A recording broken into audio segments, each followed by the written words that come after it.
Hello అండి, welcome back to our channel. హే రోజు స్టోరీ విలన్ హస్బెండ్ ఎపిసోడ్ 38. ఇక స్టోరీలోకి వెళ్తే, మాదేశ్కి సారీ చెప్పడానికి తన ఇంటికి వెళ్ళాలి అనుకున్న రేణుక అందరూ బ్రేక్ఫాస్ట్ చేసి ఎవరి వర్క్స్ మీద వాళ్ళు వెళ్ళాక ఫాస్ట్గా వెళ్ళి ఎవరు విల్లాకి రాకముందే వచ్చేయాలి అని బ్రేక్ఫాస్ట్ కూడా స్కిప్ చేసి ఫాస్ట్గా ఫ్రెష్ అయ్యి మాదేశ్ ఇంటికి స్టార్ట్ అవుతుంది.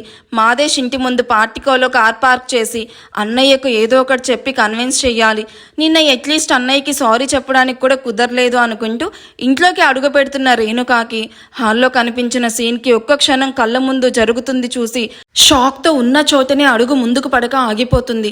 హాల్లో నుండి వస్తున్న సౌండ్స్కి షాక్ నుండి తేరుకొని రేణుక అన్నయ్య అని అరుస్తూ ఫాస్ట్గా వెళ్ళి మాదేశ్ చేతిలో ఉన్న రివాల్వర్ను పైకి ఏం చేయగానే సెంటర్ ఆఫ్ అట్రాక్షన్గా ఉన్న చాండిలైటర్ లైట్స్ గల్లుమని సౌండ్ చేస్తూ పగిలిపోవడంతో ఆ సౌండ్కి అందరూ చెవులు మూసుకొని మరి జరిగింది చూసి షాక్ అవుతున్నట్టు రియాక్షన్ ఇస్తారు.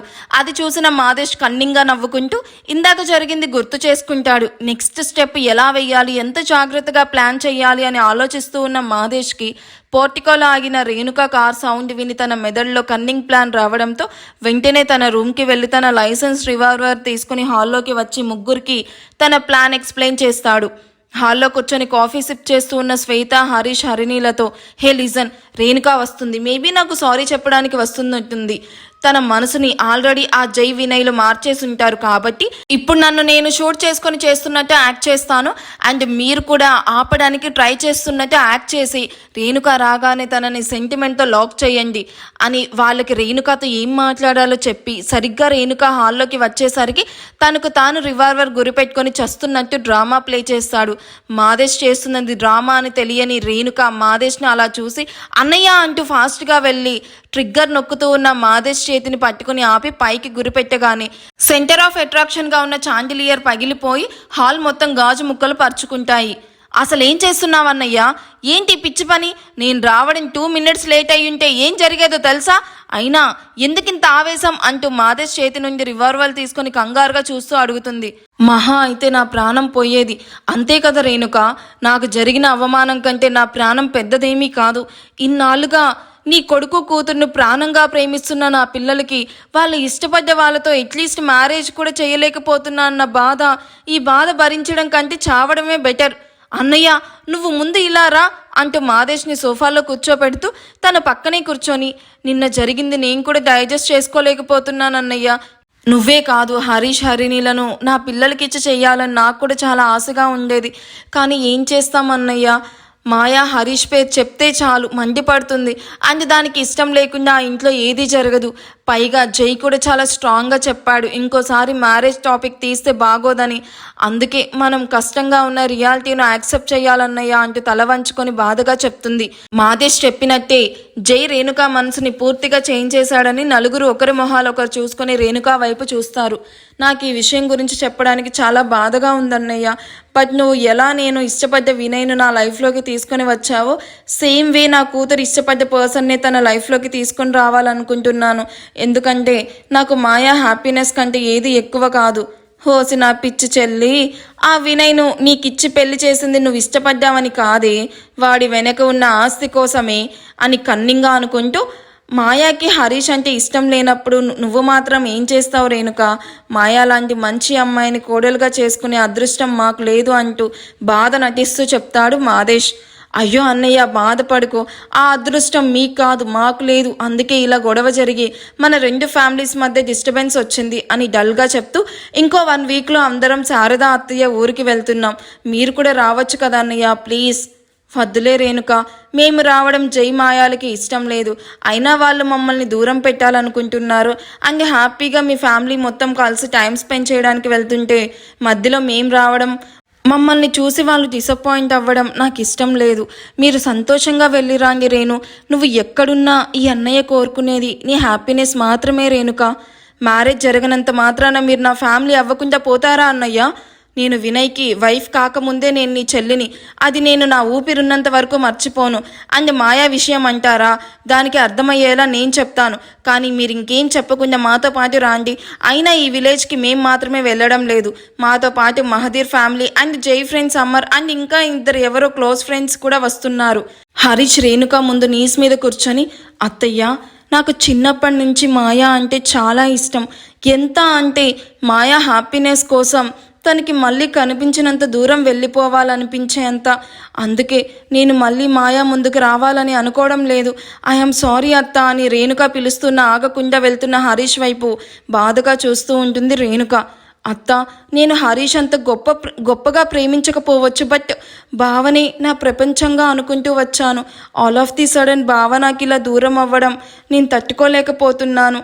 అందుకే నేను కొన్ని డేస్ అందరికీ దూరంగా వెళ్దాం అనుకుంటున్నా అని చెప్పి ఏడుస్తూ వెళ్తున్న హరిణిని చూసి రేణుక మనసు వెన్నెలాగా కరగడం చూసి మాదేశ్ కన్నింగా నవ్వుకుంటూ రేణుక వైపు చూస్తాడు. తన ఫ్యామిలీ గురించి ఆలోచిస్తూ డీప్ థింకింగ్లో ఉన్న నాన్సీకి కాలింగ్ బెల్ సౌండ్ వినిపించగానే సోఫాలో నుండి పైకి లేచి డోర్ ఓపెన్ చేయగానే ఎదురుగా జైని చూసి ముందు ఆశ్చర్యపోయిన తర్వాత నవ్వుతూ, హాయ్ జై, ఏంటి మార్నింగ్ ఆఫీస్కి వెళ్లకుండా ఇలా వచ్చావు అని నాన్సీ మాట కంప్లీట్ అవ్వకముందే జై నాన్సీ నడుముని పట్టుకొని దగ్గరికి లాక్కొని ఇంటెన్స్గా కిస్ చేయడం చూసిన నాన్సీకి జై కిస్నే చెప్తుంది. జై చాలా స్ట్రెస్లో ఉన్నాడని, అందుకే జై నుండి దూరం జరగడానికి చాలా ట్రై చేస్తూ ఉన్న నాన్సీ జుట్టు పట్టుకొని మరింత దగ్గరికి లాక్కొని కాస్త గ్యాప్ ఇచ్చి, కోఆపరేట్ చేయి Nancy, I can't bear the stress అని చెప్పి మళ్ళీ లిప్స్ అందుకొని తనని అలాగే ఎత్తుకొని బెడ్రూమ్లోకి తీసుకుని వెళ్ళి బెడ్ మీదకు విసిరినట్టే వేసి తన వంటి మీదున్న డ్రెస్ను ఒక్కొక్కటి విప్పుతూ ఉంటాడు. జై స్ట్రెస్లో ఉన్నప్పుడు తనతో రొమాన్స్ ఎంత హార్డ్ అండ్ వైల్డ్గా ఉంటుందో నాన్సీ కంటే బాగా ఎవరికీ తెలియదు. అందుకే ఇప్పుడిప్పుడే సెట్ అవుతూ ఉన్న తన హెల్త్ని గుర్తు చేసుకొని ఆ రూమ్ నుండి పారిపోవడానికి ట్రై చేస్తూ ఉన్న నాన్సీ నడుమును పట్టుకొని దగ్గరికి అదుముకుంటూ, నా నుండి దూరంగా వెళ్ళడానికి ట్రై చెయ్యకు Nancy, I want you right now in my bed అంటూ తను వేసుకున్న మ్యాక్సీను చించినట్టే తన వంటి నుండి దూరం చేసి ఇన్నస్తో తన ముందు నిల్చుకొనున్న నాన్సీ వైపు చూసి ఐఎమ్ సారీ నాన్సీ అని చెప్పి నాన్సీతో సహా బెడ్ మీద పడిపోతాడు. తన వంటిని జైకి వదిలేసి కన్నీళ్లు కారుస్తూ కళ్ళు మూసుకొని నాన్సీ జై ఇస్తున్న పెయిన్కి 100 గుండు సూదులు లోయర్ పార్ట్లో ఒకేసారి పొడిస్తే ఎంత పెయిన్గా ఉంటుందో అంత పెయిన్ అనిపిస్తుంది. దానికి తోడు పంటిఘాట్లు కూడా పెడుతూ జై తన స్ట్రెస్ నుండి రిలీఫ్ అవ్వడం కోసం నాన్సీకి పెయిన్ అందిస్తాడు. జై కోసం ప్రాణాలు కూడా ఇవ్వడానికి రెడీగా ఉన్న నాన్సీ జై పూర్తిగా తన స్ట్రెస్ నుండి రిలీఫ్ అయ్యే వరకు ఎంత పెయిన్గా ఉన్న జై నుండి దూరం జరగదు. అండ్ దాదాపు 4 గంటల ఇంటిమేషన్ తర్వాత జై నాన్సీ నుదుటిన ముద్దు పెట్టి థ్యాంక్ యూ బేబీ అంటూ తన మీద నుండి పక్కకు దొర్లి కళ్ళు మూసుకొని భారంగా శ్వాస తీసుకుంటూ, ఇప్పుడు నాకు రిలీఫ్గా ఉంది, అయినో నా కోసం నువ్వు చాలా పెయిన్ భరించావు, but trust me baby, next time ఇది రిపీట్ చెయ్యను, నన్ను ప్రెజెంట్ నువ్వు మాత్రమే బేర్ చెయ్యగలవు, అందుకే నిన్ను హర్ట్ చేయాల్సి వచ్చింది, సారీరా. ఏంటి ఒక్క మాట కూడా మాట్లాడడం లేదు, నా మీద కోపమా అని తల పక్కకు తిప్పి చూసేసరికి నాన్సీ ఆ పెయిన్ భరించలేక ఎప్పుడూ అన్కాన్షియస్ అయ్యుంటుంది.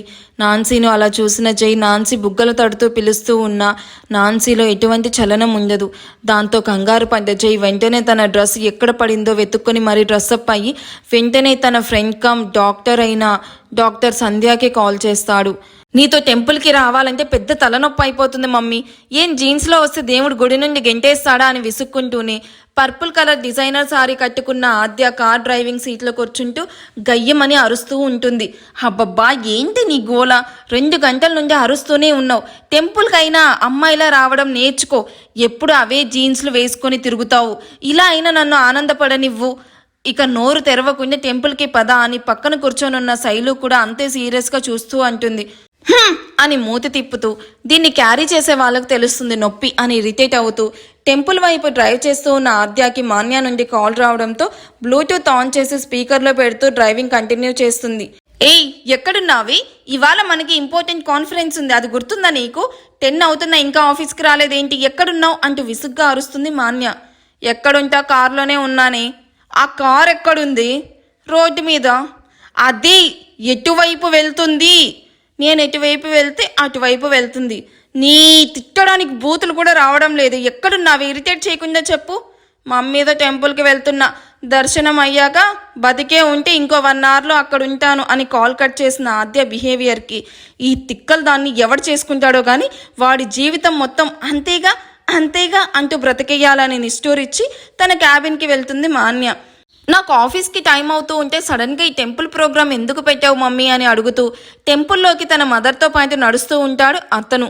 ఇవాళ చాలా మంచి రోజు కన్నా ఆ శివయ్య దీవెన నీ మీద ఎప్పటికీ ఉండాలని ఇక్కడికి తీసుకొని వచ్చాను. ఈయన చాలా పవర్ఫుల్, మనం మనసులో ఏదైనా కోరిక కోరితే ఖచ్చితంగా నెరవేరుస్తాడు అని చెప్తూ గర్భగుడిలో ఉన్న దేవుడి వైపు అపురూపంగా చూస్తూ చెప్తుంది అతని తల్లి. అచ్చా నిజమా, ఓకే లెట్స్ ట్రై అంటూ అతను కూడా భక్తి శ్రద్ధలతో కళ్ళు మూసుకొని కాసేపటికి తెరిచి గోప్యంగా వెలిగిపోతూ ఉన్న శివయ్యను చూసి 2 చేతులతో నమస్కారం చేస్తూ నాకు ఇప్పుడే ఆద్యాను చూడాలనుంది స్వామి, ప్లీజ్ ఒకసారి చూపించవా అని తన కోరిక కోరుకొని ఎదురుగా చూడగా పర్పుల్ కలర్ డిజైనర్ సారీలో తన ఎదురుగా వచ్చి నిల్చుకున్న ఆద్యాను చూసి అతనికి షాకింగ్గా ఆనందం ఒకేసారి కలుగుతాయి. Oh my god, you are right mummy, ఆద్యాను చూడాలి అనుకోగానే చూడు ఆద్య ఎదురుగా వచ్చి నిల్చుకుంది అనగానే అతని మదర్ కూడా ఆద్యాను చూసి నవ్వుతూ తన వైపు చూస్తూ వెళ్ళి మాట్లాడరా, మళ్ళీ ఇలాంటి ఛాన్స్ రాదు అంటూ అతన్ని ఆద్య వైపు నెడుతుంది. అమ్మో నా వల్ల కాదు అంటూ అక్కడి నుంచి పిల్లర్ వెనక్కి వెళ్ళి దాంకున్న అతన్ని చూసి తలబాదుకుంటూ ఎక్స్క్యూజ్ మీ అంటూ ఆద్యాను అతని తల్లి పిలవగానే అతను టెన్షన్గా చూస్తూ మమ్మీ నా కొంప ముంచేలా ఉన్నావు అని టెన్షన్గా ఇద్దరి వైపు చూస్తూ ఉంటాడు. అతని మదర్ అతను ఆద్యాను లవ్ చేస్తున్న విషయం చెప్తుందా? అప్పుడు ఆద్య రియాక్షన్ ఏంటంటారు? ఈ ఎపిసోడ్ ఎలా అనిపించిందో నాకు కామెంట్ చేయండి. వీడియో నచ్చితే ప్లీజ్ లైక్ చేయండి. Thank you for watching. Bye.